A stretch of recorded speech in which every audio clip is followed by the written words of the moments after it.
जय हिंद साथियों, एक बार फिर से आप सबका बहुत बहुत स्वागत है।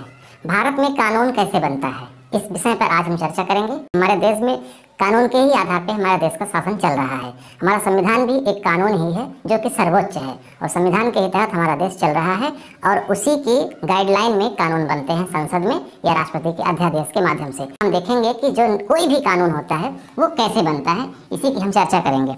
ठीक है, चल पहले ये देखिए कानून कौन बना सकता है। सबसे पहला जो हमारा संविधान है वो भी एक कानून ही है। ठीक, उसी की गाइडलाइन में सारे कानून बनते हैं। यानी कोई भी कानून बनेगा तो संविधान के खिलाफ नहीं बनेगा, संविधान की बातों को ध्यान में रखकर ही कानून बनेगा।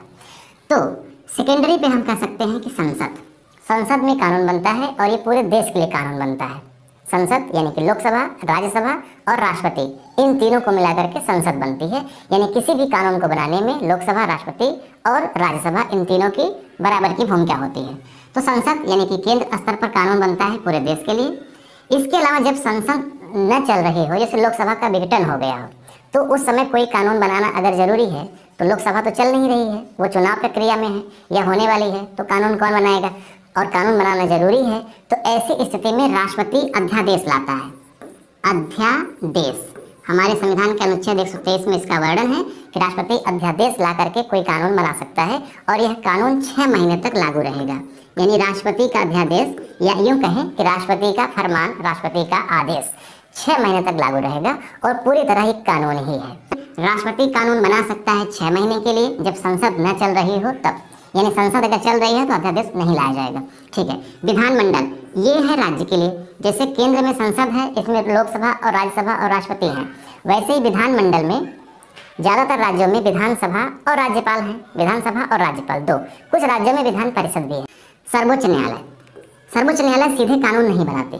सर्वोच्च न्यायालय को कानून बनाने का कोई अधिकार नहीं है, लेकिन सर्वोच्च न्यायालय के निर्णय होते हैं। सर्वोच्च न्यायालय की एक बहुत बड़ी बात संविधान में की गई है। संविधान कहता है कि संसद कानून अगर बनाती है तो उस कानून की समीक्षा करने के लिए सर्वोच्च न्यायालय है। यानी सर्वोच्च न्यायालय ये समीक्षा करेगी कि जो कानून बना है वो संविधान के अनुसार बना है कि संविधान के खिलाफ बना है।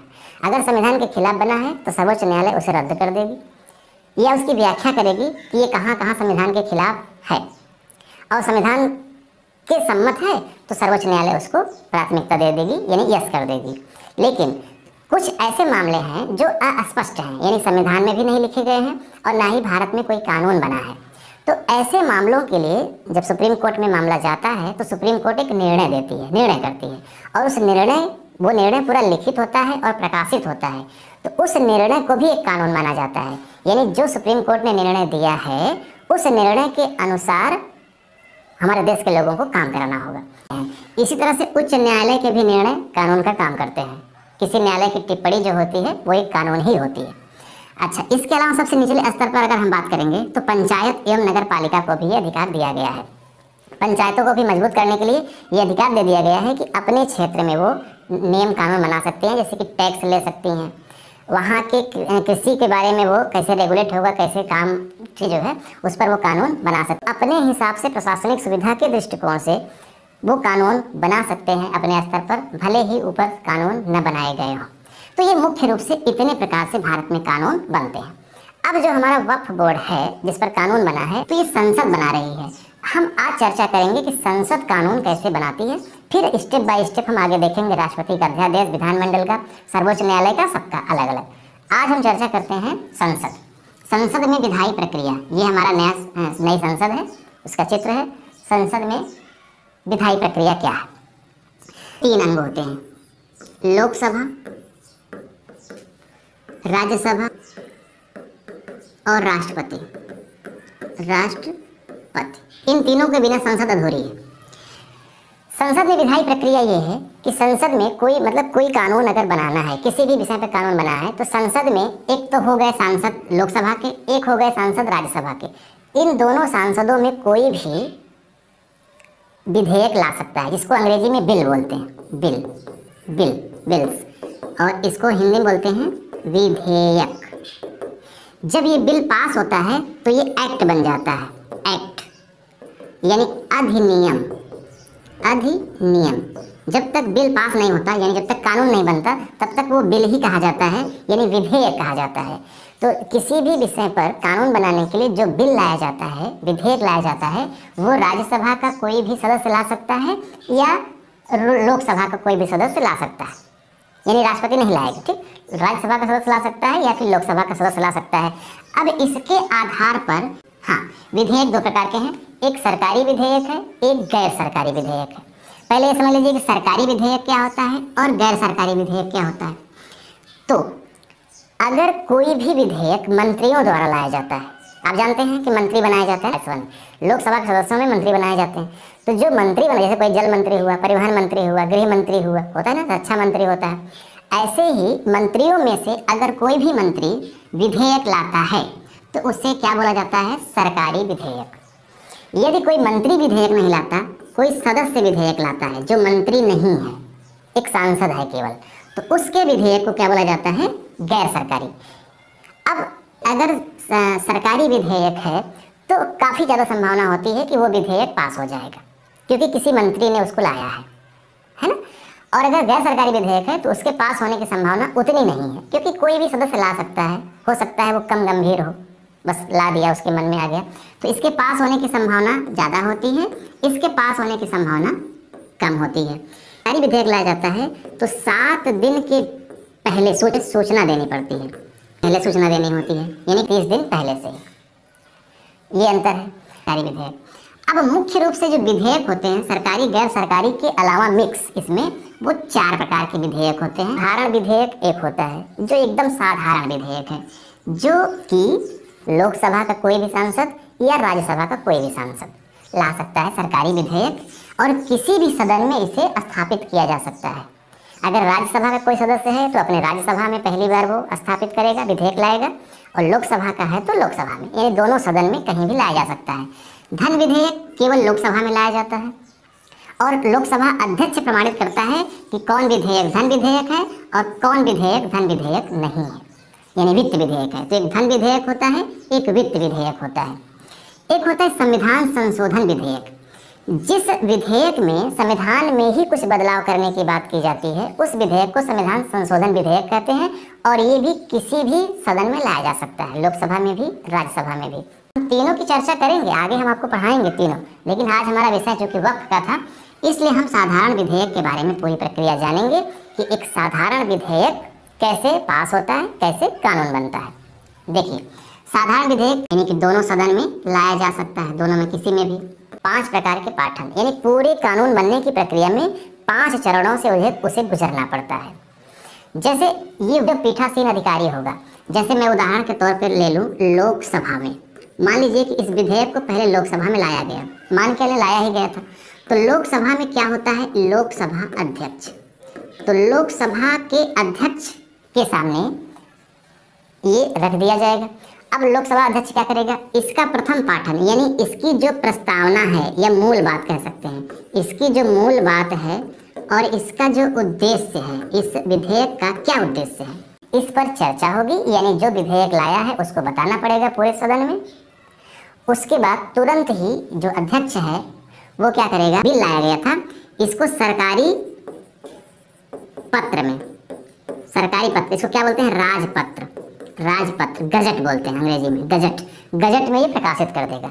गजट में क्या प्रकाशित होगा, केवल इस मतलब बताया जाएगा कि ये फला बिल है और ये फला काम के लिए है, यानी इस बिल का उद्देश्य ये है। जैसे वक्फ बोर्ड है तो इसका उद्देश्य क्या है कि मुस्लिमों की जो दान की हुई संपत्ति है उसका सही उपयोग, ये उद्देश्य है इसका। अब कैसे सही उपयोग होगा वो अंदर लिखा है, बहस नहीं होती, कुछ भी नहीं होता, हर आदमी थोड़ा थोड़ा बारे में थोड़ी थोड़ी बात जान जाता है। मतलब कह सकते हैं कि केवल जानकारी देने के लिए ये प्रथम पाठन होता है। सरकारी पत्र में इसको किसी लोकसभा में या राज्यसभा में स्थापित करने से पहले भी प्रकाशित किया जा सकता है। द्वितीय पाठन, यानी कि गजट में प्रकाशित होने के बाद जब फिर से उसकी पूरी मूल प्रति जितनी है, जितने पन्ने की है उस बिल की, उसकी फोटोकॉपी कराई जाती है, और उस फोटोकॉपी को जिस सदन में लाया गया है, तो मैं लोकसभा की बात कर रहा हूँ, अभी लोकसभा में शुरू में लाया गया था, तो लोकसभा के जितने भी सदस्य उस दिन उपस्थित हैं, जिस दिन दूसरा पाठन हो रहा है, उन सभी सदस्यों को पूरा कानून जो लिखा है वो सब दे दिया जाता है, और उनको कहा जाता है कि आप इसको विस्तार पूर्वक पढ़िए। इसके भी 3 चरण होते हैं। एक होता है साधारण बहस की अवस्था, एक होता है समिति की अवस्था और एक होता है विचार विमर्श की अवस्था। ये भी 3 अवस्थाओं से गुजरता है, यानी द्वितीय पाठन भी 3 अवस्थाओं से गुजरता है। इसी में पूरा कानून बनता है। कैसे? जब ये पूरी कॉपी सबको बांट दी जाती है, सबको दे दी जाती है, तो सब लोग उसकी मतलब रीडिंग करते हैं, अच्छे से पढ़ाई करते हैं। उसके बाद एक समिति को भेजा जाता है जिसको बोलते हैं प्रवर समिति। एक तत्काल समिति बनाई जाती है। ये अस्थाई समिति नहीं होती, अस्थाई समिति होती है। यह किसी बिल के लिए तुरंत बनाई जाती है। उस सभा के जो सदस्य हैं उन्हीं में से एक्सपर्ट का मतलब जैसे वक्फ बोर्ड है, तो इसमें किस विषय के एक्सपर्ट होने चाहिए? गणित के एक्सपर्ट होने नहीं चाहिए, कला के एक्सपर्ट होने नहीं चाहिए, विज्ञान के एक्सपर्ट होने नहीं चाहिए। एक्सपर्ट किस विषय के होने चाहिए? राजनीति के एक्सपर्ट होने चाहिए, शासन के एक्सपर्ट होने चाहिए, जमीन से संबंधित समस्या को अच्छे तरह से वो जानते हो कि जमीन का सार्वजनिक वितरण प्रणाली कैसी होनी चाहिए, भूमि सुधार, यानी इससे संबंधित वो एक्सपर्ट होने चाहिए। तो जिसको लगता है कि ये फला व्यक्ति सांसद इस विषय में एक्सपर्ट है, ऐसे ही कुछ लोगों को मिला करके एक समिति गठित कर दी जाती है और उस समिति को एक समय दे दिया जाता है कि आप इतने समय के भीतर आप ये जो आपको बिल की कॉपी दी गई है इसको विस्तार से पढ़िए और जो जो कमियां हैं वो बताइए, संशोधन का सुझाव दीजिए। तो ये प्रवर समिति बनती है तुरंत और उसको ये कॉपी दे दी जाती है। अगर प्रवर समिति को नहीं दी गई तो एक बनती है संयुक्त समिति। संयुक्त समिति बोलते हैं। संयुक्त समिति में दोनों सदन के सदस्य होते हैं, यानी लोकसभा के भी सदस्य रहेंगे, राज्यसभा के भी, दोनों को मिलाकर के एक संयुक्त समिति बनाई जाएगी, उसको दे दी जाएगी। तो आमतौर पर प्रवर समिति या संयुक्त समिति को कॉपी सौंपी जाती है। तो प्रवर समिति खूब समीक्षा करेगी, पढ़ेगी, समय ले लेगी। उसके बाद क्या करेगी? उसमें कुछ संशोधन अगर करना होगा तो उसका सुझाव देगी। अगर उसको लगेगा कि एकदम सही है तो पूरा कह देगी कि एकदम सही है। फिर वो कॉपी फिर से उसी सदन में स्थापित की जाएगी, यानी लाई जाएगी फिर से। जब फिर से लाई जाएगी, यानी इन लोगों ने, जितने भी सांसद हैं उन लोगों ने पढ़ा, प्रवर समिति के एक्सपर्ट ने पढ़ा और अपनी प्रतिक्रिया दी। फिर उसके बाद सदन में लाई गई तो उस पर विचार विमर्श होगा, डिस्कशन होगा, यानी हर सांसद अपनी अपनी राय रखेगा कि वो इस विषय पर क्या सोचता है, इस जो कानून बन रहा है इसमें क्या कमी है, क्या अच्छाई है, अपनी अपनी बात रखेंगे। वोटिंग होगी। संख्या ज़्यादा है, यानी जो 50% + 1 हाँ कह रहा है कि ये होना चाहिए या नहीं होना चाहिए, उसकी बात को माना जाएगा और वह लोकसभा से पास हो गया। अब शुरू होगा तृतीय पाठन। तृतीय पाठन में क्या होगा? क्योंकि लोकसभा का मामला है तो लोकसभा अध्यक्ष को अधिकार है कि तृतीय पाठन में क्या करेगा। तो लोकसभा अध्यक्ष देखेगा कि हमारे यहाँ तो ये बिल पास हो चुका है, ठीक है, अब वो क्या करेगा? वो द्वितीय सदन को भेज देगा ये पूरी कॉपी द्वितीय सदन को। कॉपी का मतलब जो मूल कॉपी थी वो नहीं, जो संशोधित कॉपी है कानून की, अंतिम रूप से जो बनी है वो कॉपी बिल की भेजी जाएगी दूसरे सदन यानी कि राज्यसभा में। राज्यसभा में भेजना ही तृतीय पाठन कहा जाता है। जब राज्यसभा में पहुंच जाएगी तो वहाँ पे चतुर्थ पाठन होगा।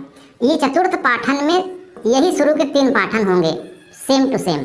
जैसे पहली बार जब लोकसभा में बिल लाया गया था तो क्या हुआ था?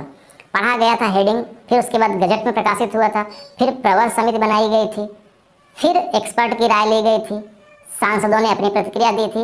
एकदम सेम टू सेम यहाँ भी वही प्रक्रिया होगी, एकदम सेम टू सेम। यहाँ भी बहस होगी, प्रवर समिति बनेगी, फिर समीक्षा होगी, सब कुछ क्लियर। राज्यसभा क्या करेगी? उसको पढ़ करके उसमें कुछ सुझाव दे सकती है। सुझाव दे करके फिर वो क्या करेगी? लोकसभा में लौटा देगी। तो दूसरे सदन में भी पहले सदन की ही तरह पूरी प्रक्रिया होगी। अब दूसरे सदन के पास कई विकल्प होते हैं। पहला कि वो पास कर दे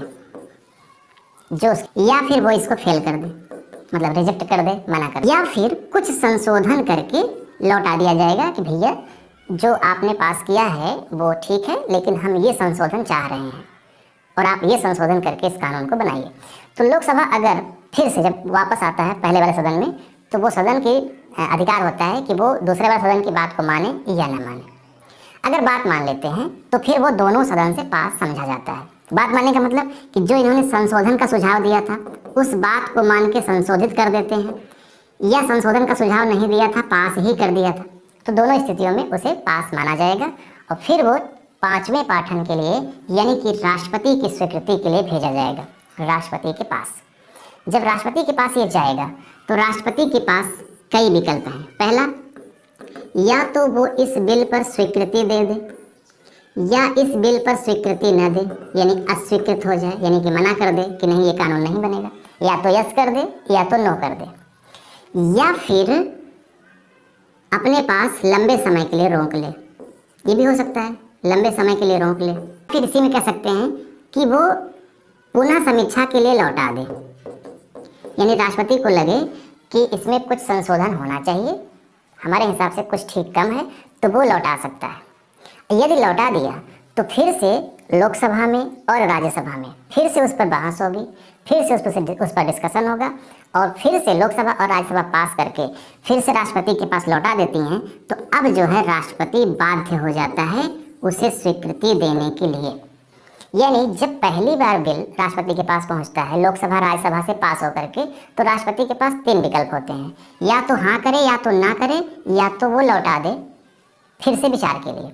लेकिन जब दूसरी बार वही बिल पहुंचती है, तो जिस भी रूप में पहुंचती है, चाहे उसी रूप में पहुंच आए, चाहे कुछ संशोधन करने के बाद पहुंचे, फिर राष्ट्रपति बाध्य होता है, उसको हाँ करना ही पड़ता है। ठीक है। अब एक प्रश्न यहाँ पे अधूरा रह गया कि मान लीजिए लोकसभा ने बिल को पास किया और राज्यसभा ने उसको मना कर दिया, यानी गतिरोध पैदा हो गया। यानी एक सदन चाहता है कि ये कानून बने, दूसरा सदन चाहता है कि ये कानून ना बने। तब क्या होगा? तब राष्ट्रपति की जिम्मेदारी है कि वो संयुक्त बैठक बुलाए। अनुच्छेद 108 के तहत ये प्रावधान है, संयुक्त बैठक आहूत करे, यानी राष्ट्रपति आह्वान करे कि भैया अब आप लोग अलग अलग काम मत करिए, लोकसभा के भी लोग, राज्यसभा के भी लोग, दोनों लोग एक जगह बैठिए, एक जगह वोटिंग कराई जाएगी, विचार विमर्श होगा। तो संयुक्त बैठक होगी। संयुक्त बैठक के कौन बुलाता है? तो राष्ट्रपति बुलाता है, ध्यान रखिएगा, बुलाता है राष्ट्रपति। ये बहुत परीक्षा में प्रश्न आता है कि संयुक्त बैठक कौन बुलाता है? राष्ट्रपति। यहाँ पे वोटिंग होती है और बहुमत का मतलब जितने लोग उपस्थित हैं उसका 50% + 1। अगर मान लीजिए 600 लोग उपस्थित हैं तो 301 प्लस, यानी कि 300 + 1, यानी कि 301 लोग हाँ कर दिए तो वो पास माना जाएगा। फिर अब राष्ट्रपति के पास भेजा नहीं जाएगा, क्योंकि राष्ट्रपति ने तो संयुक्त बैठक बुलाई थी, तो अब तुरंत इस पर मंजूरी हो जाएगी और ये कानून अब लागू हो जाएगा। ठीक है। तो ये संयुक्त बैठक का प्रावधान है, जब दोनों सदन में गतिरोध पैदा हो जाता है तब। अब मुझे पूरा भरोसा है कि आपको भारत में संसद कैसे कानून बनाती है आप समझ गए। प्रतिक्रिया दीजिए और आप बताइए कि आपको ये वीडियो कैसा लगा, पसंद आया, और अगर पसंद आया है तो आप इसका लिंक अपने दोस्तों में, मित्रों में जरूर शेयर करिएगा, और पहली बार देख रहे हैं तो सब्सक्राइब कर लीजिए। ऐसे ही वीडियो लाएंगे तो आपको नोटिफिकेशन मिल जाएगा और आप देखेंगे। वीडियो देखने के लिए आपका बहुत बहुत धन्यवाद। मिलते हैं नेक्स्ट वीडियो में। नमस्कार।